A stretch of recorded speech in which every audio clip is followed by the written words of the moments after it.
Welcome to Deep Dive. Today we're getting into Sam Vaknin's ideas about narcissism and politicians, especially looking at his comments on Donald Trump based on various interviews and discussions he's been in. Right.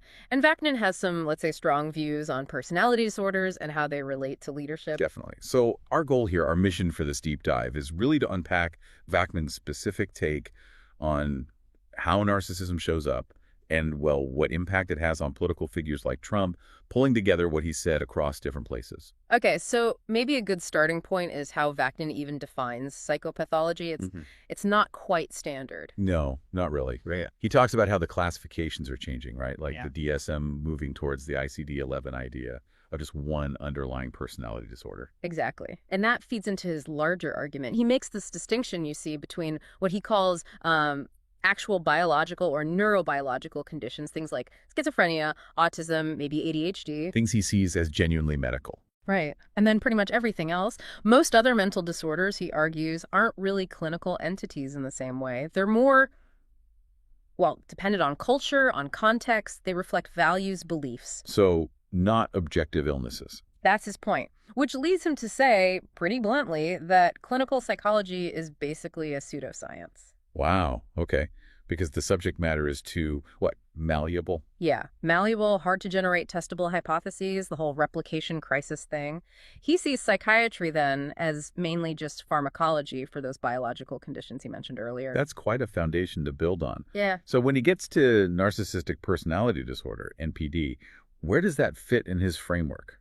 Well, for him, it's fundamentally relational. It's a relational disorder. Meaning, it only exists in interaction. Pretty much. You can only really see it, diagnose it, understand it in the context of how that person interacts with other people, take the narcissist out of the social context, and the diagnosis itself becomes sort of questionable in his view. Okay, that's interesting.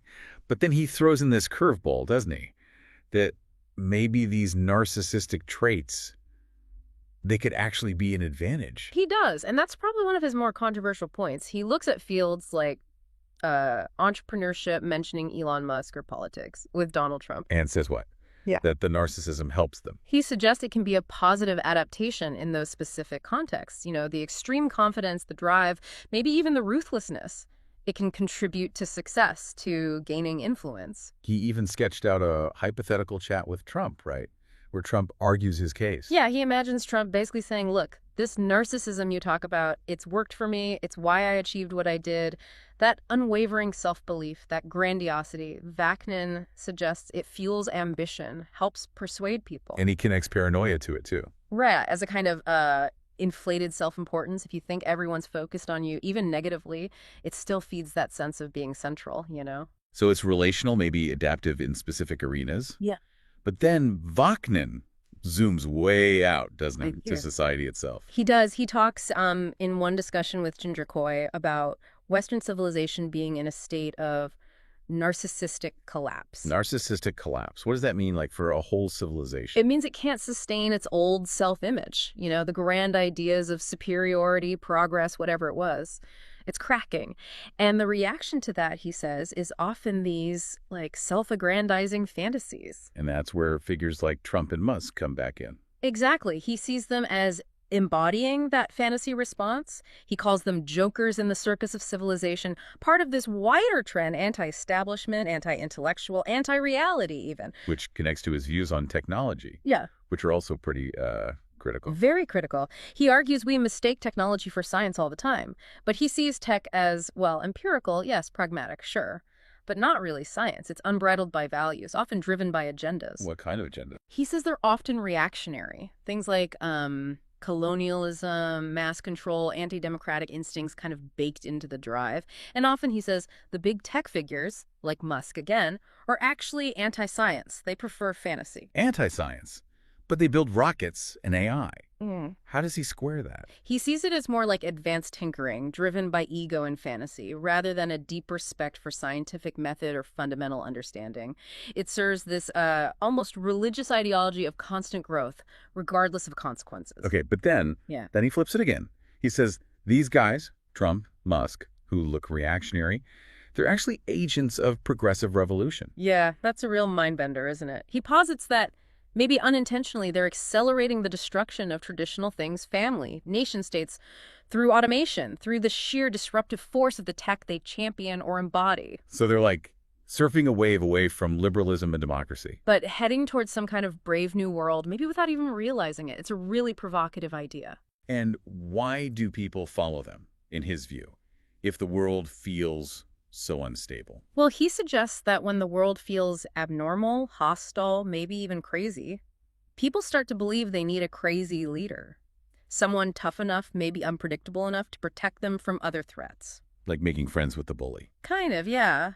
An alliance for self-preservation in a perceived dangerous environment. He also mentions this societal choice people seem to be making. Between ideological tyranny, like rigid systems, and these personality cults. And he thinks, partly because of failings in mainstream politics and academia, people are increasingly opting for the personality cult. This leads him into history, critiquing democracy itself. Yeah, he's critical of universal franchise democracy. He brings up the Founding Fathers' worries about autocracy, mob rule, and electing demagogues. And he uses Hitler as an example. He points out that Hitler was elected in what was arguably a very democratic system at the time, a warning in his view. And he contrasts the Renaissance and the Enlightenment. What's the core difference for him? He sees the Renaissance as fundamentally narcissistic, even totalitarian in its impulses, a kind of forward to the past that spawned some bad ideologies. The Enlightenment, for him, was the necessary counter-reaction, emphasizing reason, individual autonomy, liberal values. And this conflict continues today. He argues it does, yes. And figures like Trump, in his analysis, embody those Renaissance philosophies more than Enlightenment ones. Okay, so how does this tie back to narcissism and victimhood today? Vaknin argues the Enlightenment had a flawed premise, that humans are fundamentally rational. Because we're not, or at least not consistently, this led to inevitable failure, self-rejection, and then compensatory narcissism. Compensatory, meaning? Meaning it makes up for that feeling of failure, and it can manifest in two main ways, either as victimhood, I'm failing because the system is rigged, I'm oppressed, or as overt grandiosity, I'm not failing, I'm actually brilliant, everyone else is wrong. You see this sense of constantly failing against some ideal. Exactly. Even in current debates, he suggests, there's this underlying sense of failing to meet an imposed rational ideal. And religion, he adds, including what he calls postmodern religions, like scientism or consumerism, kind of bridges the gap. It offers ways to cope with the failure, often through some form of disempowerment. Looking globally now, he paints a pretty dark picture of leadership. He does. He talks about a narcissistic, psychopathic takeover of the elites worldwide. Leaders exhibiting these traits are becoming more common. And the outcome. Short-term gains, maybe. They can appear effective for a while. But he insists they invariably end badly. Widespread destruction follows. He uses China under Xi Jinping as a current example, initial success, but heading for collapse, in his view, because of the leader's narcissism. And back to Trump, what's the final verdict there? Vaknin thinks Trump's narcissism is obvious, but, and this is the kicker, he sees it as a positive adaptation given the state of the world Vaknin perceives as crazy. A positive adaptation. Still, in that specific context, yes. And it's a big bit, but he also highlights the inherent danger. Narcissistic leaders are prone to self-sabotage, self-destruction. He points to the handling of the pandemic as a possible case study of that. What about the followers? Why are people drawn to these strongman figures? He explains it using the concept of a shared fantasy.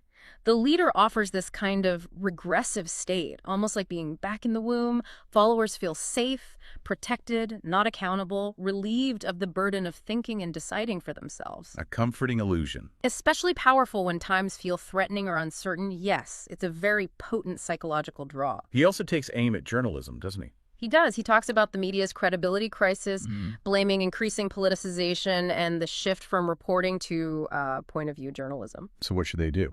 He argues for prioritizing truth over some kind of superficial neutrality while still aiming for objectivity.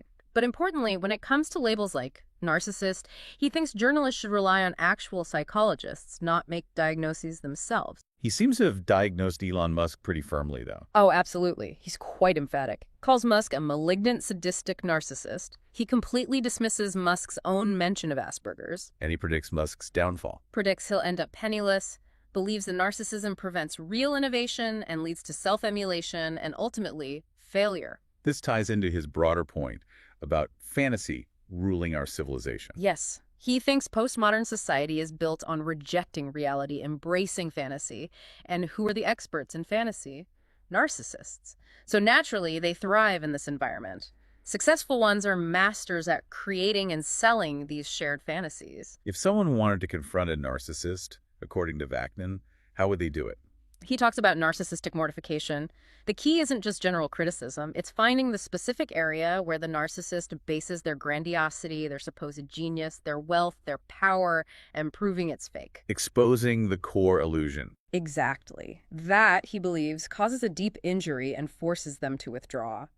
He feels many attempts to expose Trump, for instance, missed the mark because they didn't target his specific locus of grandiosity. He also links all this to wider social trends, like victimhood culture. Right.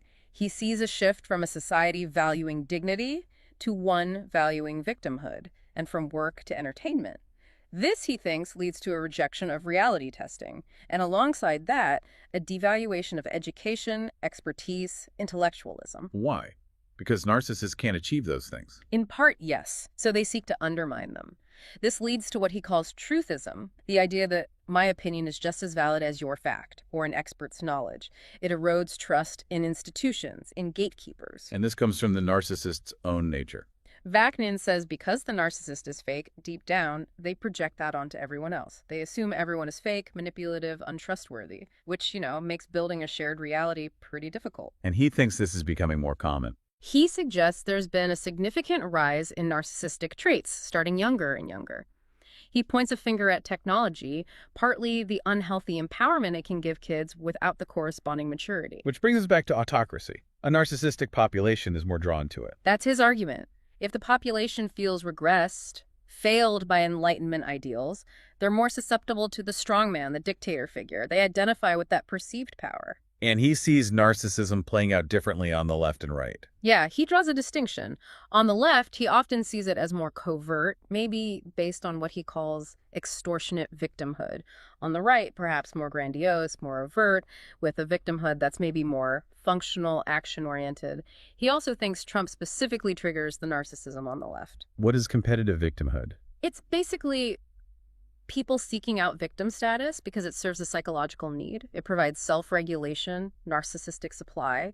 He sees this in activist movements sometimes and warns that actual narcissists and psychopaths can infiltrate the leadership. He mentions Greta Thunberg in this context. He does, calling her an example of an itinerant narcissist, someone driven more by exposure and attention than deep commitment.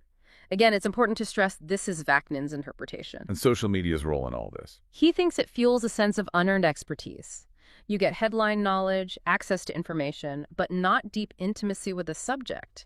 This leads to dogmatism, intolerance. Everyone thinks they're an expert. Right. A malignant egalitarianism, he calls it, where opinion equals fact, undermining real expertise. Conspiracism, too, he links to narcissism. Seeing conspiracies everywhere is a feature of paranoia and rejecting established knowledge. So even if these autocratic leaders sometimes align, it's fragile. Very fragile, generally speaking. Yeah. Their egos conflict, their inherent flaws eventually undermine things. Despite occasional cooperation, their projects often end in ruin, partly because of who they are. He uses Musk's interventions in his own companies as examples of this destructive pattern. And the final outlook, according to Vaknin. It's pretty bleak, frankly. He sees these autocratic leaders and the narcissistic civilizations they represent as ultimately destined for self-destruction. The problem is they can take a lot of people down with them in the process. We've certainly delved into Sam Vaknin's very compelling, sometimes quite provocative perspectives on narcissism, leaders like Trump, and broader societal trends. It draws on psychology, history, his views on power. Yeah, it's a unique lens for sure.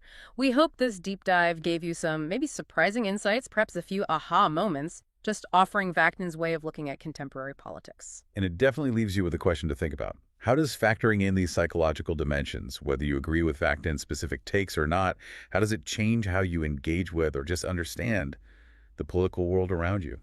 Something to mull over. Thank you for joining us on this deep dive. See you next time on Deep Dive.